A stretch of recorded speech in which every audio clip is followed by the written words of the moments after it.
In a Violent Nature is a 2024 horror slasher film that just became available to rent or buy digitally. It is a Shudder original, so it will be streaming on Shudder at some point, but at the recording of this video, that hasn't happened quite yet. So we're gonna be talking about this movie today.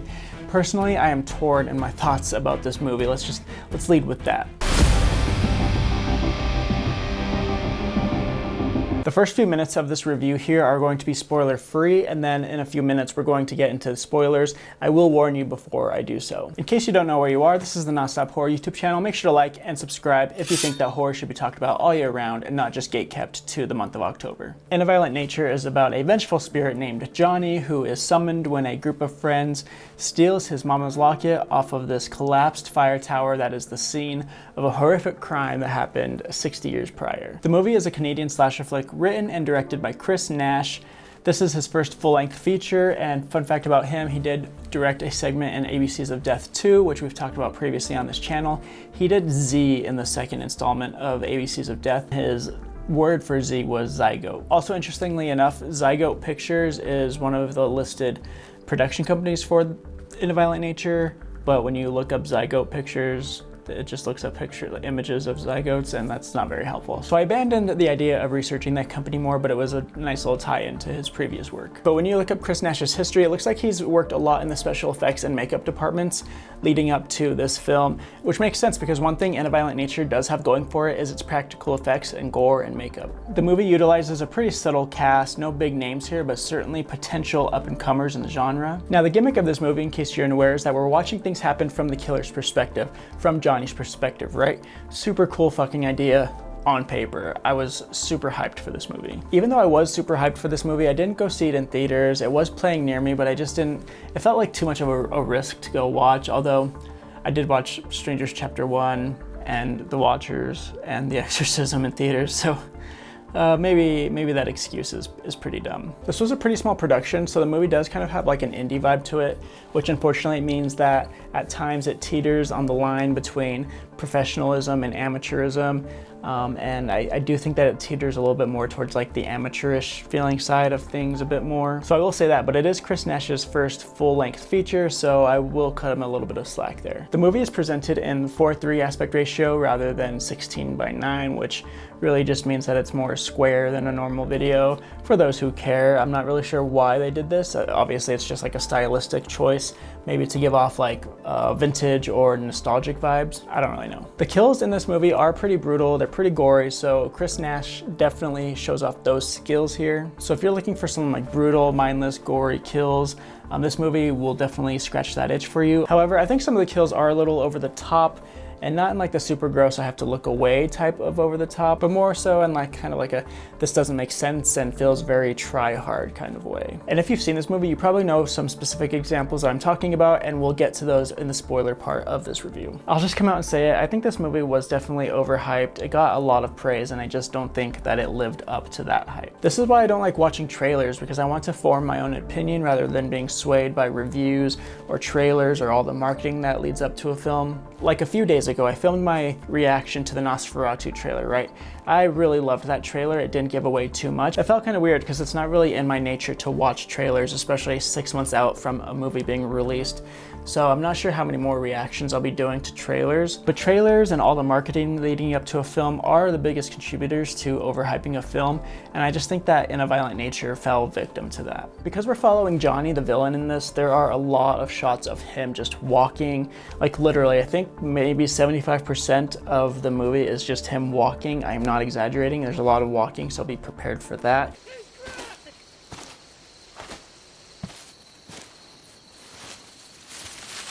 I'm not getting this stuff wet. Take it off then.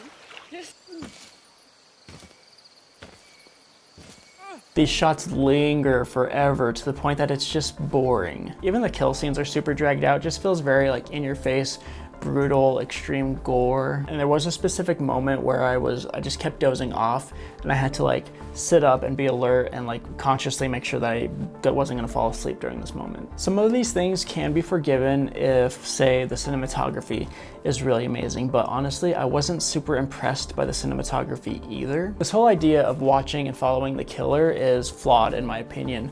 Something that makes Jason Voorhees or Michael Myers so scary is the fact that they kind of just pop out of nowhere at some points and you don't know how they're getting from place to place so quickly. Seeing the behind the scenes just kind of takes away the mystery and intrigue and thrill of that situation. This is a throwback, but you know that scene in Clerks 2 where the guy is like making fun of Lord of the Rings and people who like Lord of the Rings and saying that it's just 3 movies of people walking to a volcano?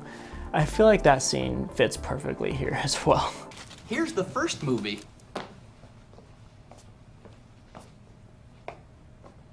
And here's the second movie.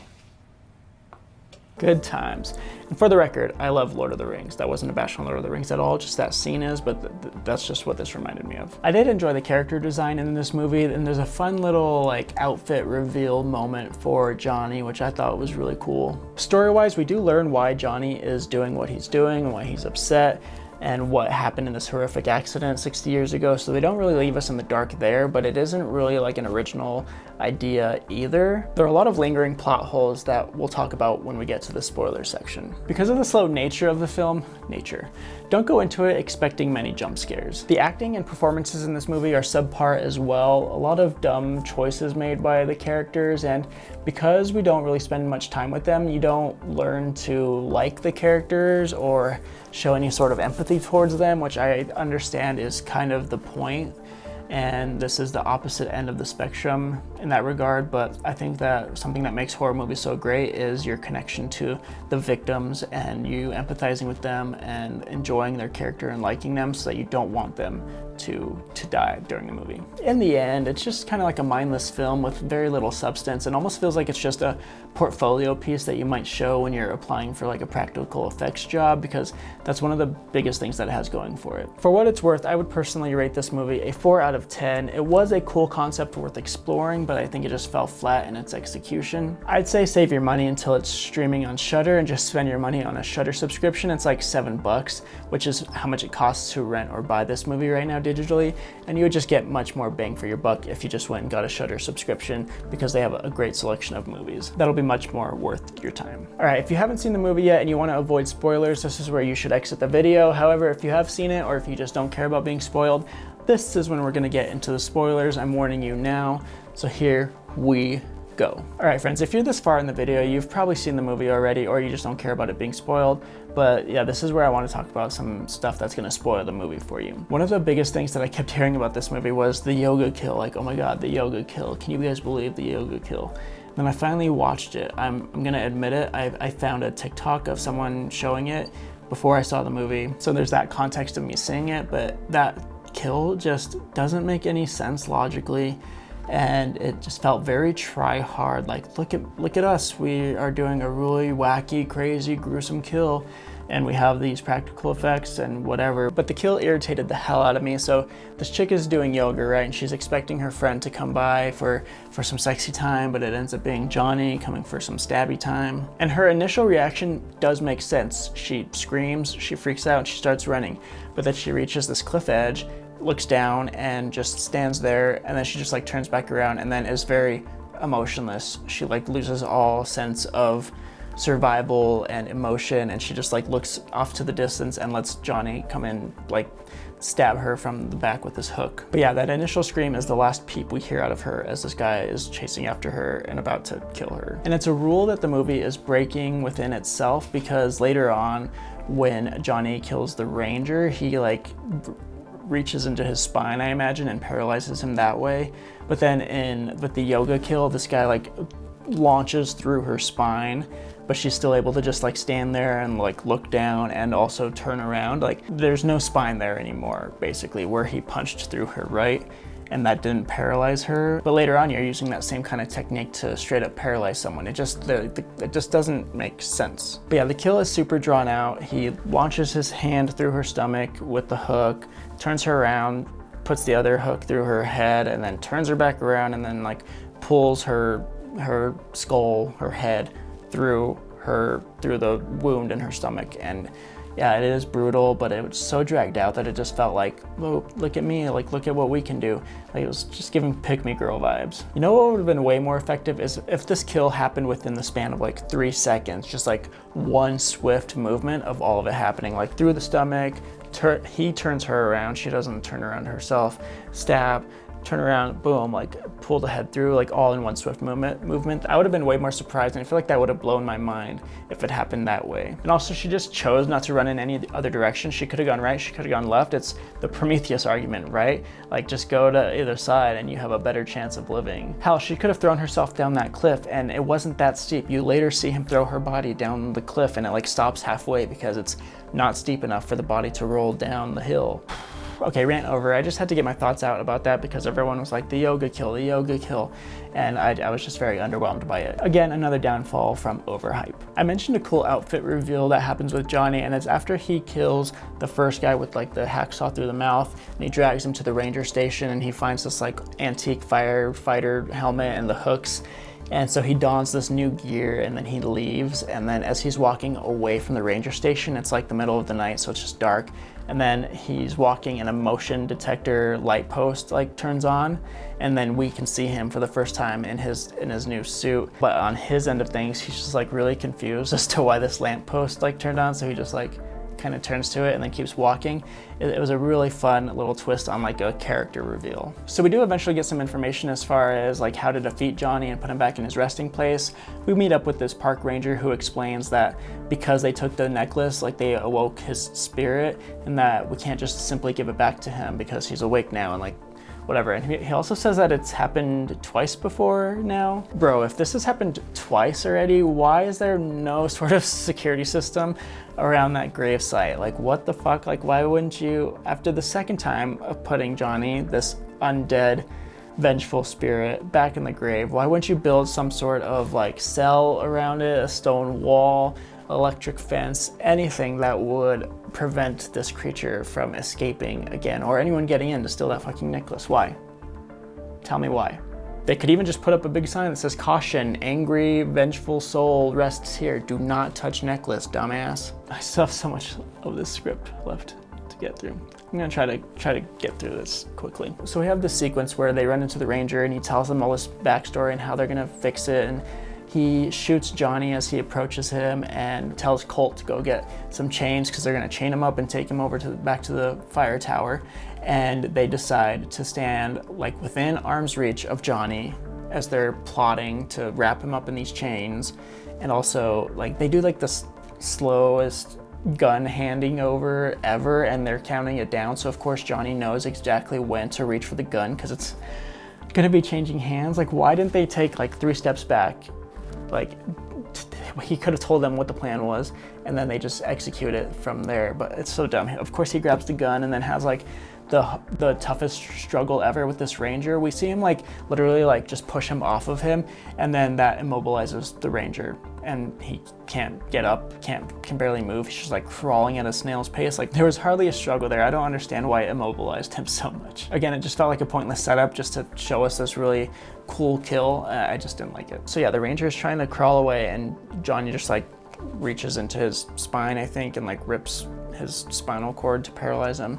I don't know, essentially. And then he like takes him over to the shed and dismembers him with this like sawmill looking thing. So I'm kind of just glossing over a few of the kills because they're kind of whatever, but among the group of friends there is a couple, Troy and Chris, and then there's also Colt, who it seems like there's this kind of like love triangle going on between the 3 of them. There's an insinuation that Colt likes Chris, the girl, but and also Troy, the current boyfriend, calls them lovebirds when they like drive off to go find the ranger. It's kind of weird. That's like the only backstory we get of this group of friends. But that's just to give you some context for the last 2 remaining victims, Colt and Chris. So they're the 2 that are not boyfriend and girlfriend, but they maybe like each other, or Colt likes Chris, I don't know, whatever. But they're the last 2 alive, and they're trying to lure Johnny back to the fire tower so that they can put him back in the ground. So they like call out to him in the middle of the forest so that he follows them, and then they let him like walk past them and they're following him, and they accidentally like step on a twig, and so he turns around and like realizes there's someone there. And then Colt decides to be the knight in shining armor and comes up with this genius plan to sneak around Johnny so that he can distract Johnny so that Chris can get to the fire tower and set this little trap that they have. It includes like a bear trap, a gas canister, and the necklace, right? Well, Colt must not have thought through that very well, because he puts himself within arm's reach, within the kill zone of Johnny, between Johnny and a tree. Like, he's backed up against a tree. Johnny's like 3 feet in front of him. And he just like yells at Johnny some insulting remark, and Johnny like instantly turns around and like whacks him on the head. These people have no survival instincts. Why would you do that? Like, even if he just like ran past him in the other direction, Johnny would have like started going towards him, or stand like 10 feet over here and yell his name, and he would have had way more effect, and you'd be alive, Colt. Like, why did you do that? It just doesn't make any sense. Like I said, the decisions in acting and performances are not that great. So yeah, Johnny like whips around and whacks Colt in the head with his axe. His body falls to the ground, and then he continuously bashes his head in for 2.5 minutes. That's no exaggeration. We hear him thudding the body with the axe for 2.5 minutes. And at this point, Chris is just like looking on, kind of emotionless, like no reaction to watching Colt get his head bashed in. And she drops all the trap gear, including the necklace. She just hangs it on the gas canister, and then she like runs away. And there's a couple of interesting things to note here. For one, the perspective switches from Johnny to Chris because we start following her as she runs away. And then also, as she's running, it seems like she runs in circles at one point, because she runs away. We stop hearing the thudding of the axe on the body, and she's just running through, and we hear the sounds of nature.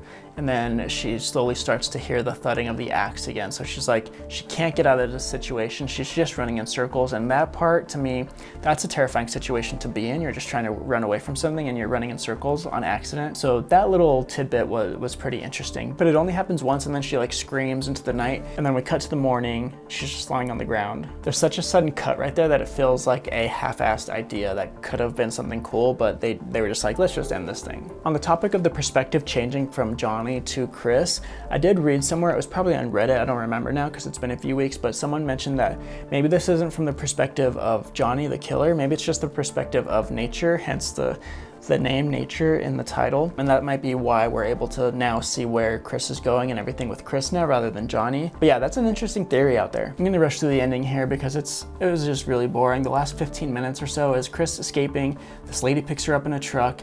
You kind of get the sense that maybe this lady is bad news and is gonna hurt her, but that's not the case. She is trying to help Chris, and she asks her what happened. Chris says it was like an animal, and so this lady starts telling a story about her brother or someone that was attacked by a bear, and this story drags out forever. It's a story that no one wants to hear, no one needs to hear, but she's doing it to console Chris.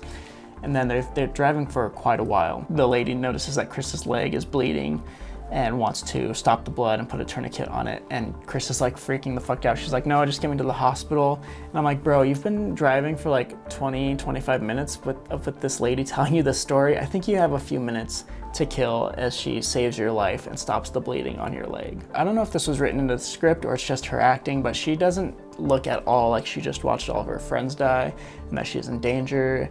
Maybe it's just her being in shock and that was what the director wanted her to do, but she seems very emotionless, like nothing happened, and it bothered me a bit. But they pull off to the side of the road and the lady starts patching up her leg, and Chris just like looks out into the forest. Another drawn out shot. She just looked out in the forest, there's nothing there. And then we like cut to a slow pan to the gas canister, which doesn't have the necklace on it anymore. So we can assume that Johnny found the necklace and is at rest now, maybe? It's not really that clear, but the alternative is that like Johnny's gonna come after her still for some reason, but he got the necklace, which seems to be the only reason that he was attacking them. So I personally believe that he got the necklace and he's satisfied and he's done. Maybe he's gonna go lay in his grave again. So in summary, I do think that it's cool when filmmakers experiment and try new things, but this is just an idea that doesn't really work. It was just too boring, and although it was done in a way that was obviously meant to like break horror movie rules and filmmaking techniques, the dragged out scenes just didn't work for me. Like if you had one kill in that style in a movie, that would be pretty cool and noteworthy, but a whole movie like that and you're gonna be snoozing real quick. And I get it, since we're watching from Johnny's perspective, we're not gonna get a backstory and like reasons to like all the victims and all these characters.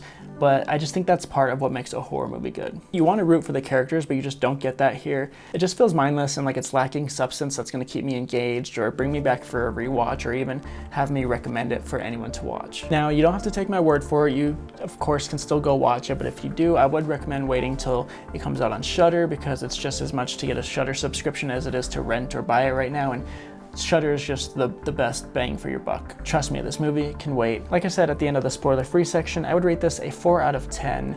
You're not going to find me rewatching it at all, but I do think that the gore and practical effects did make it a fun ride at times. There you have it, friends. Those are my thoughts on the new horror flick, In a Violent Nature. Was I too harsh on it? Let me know down below. If you've seen it, I would love to know what you think of the movie. Tell me what your favorite kill from the movie was. All of your thoughts, drop them down below in the comments. If you enjoyed the video and you like talking about all things horror, make sure to like and subscribe. You've been watching the Nonstop Horror YouTube channel. Tell your friends about it. My name is Cameron. I do have some ideas for merch coming. We hit 1,000 subscribers, and I can't thank you guys enough for subscribing and liking the videos. Really appreciate you all. I've had a blast building up this hub for dedicated horror fans to talk about all things horror, and I love providing fun, exciting, and informative horror content for you all.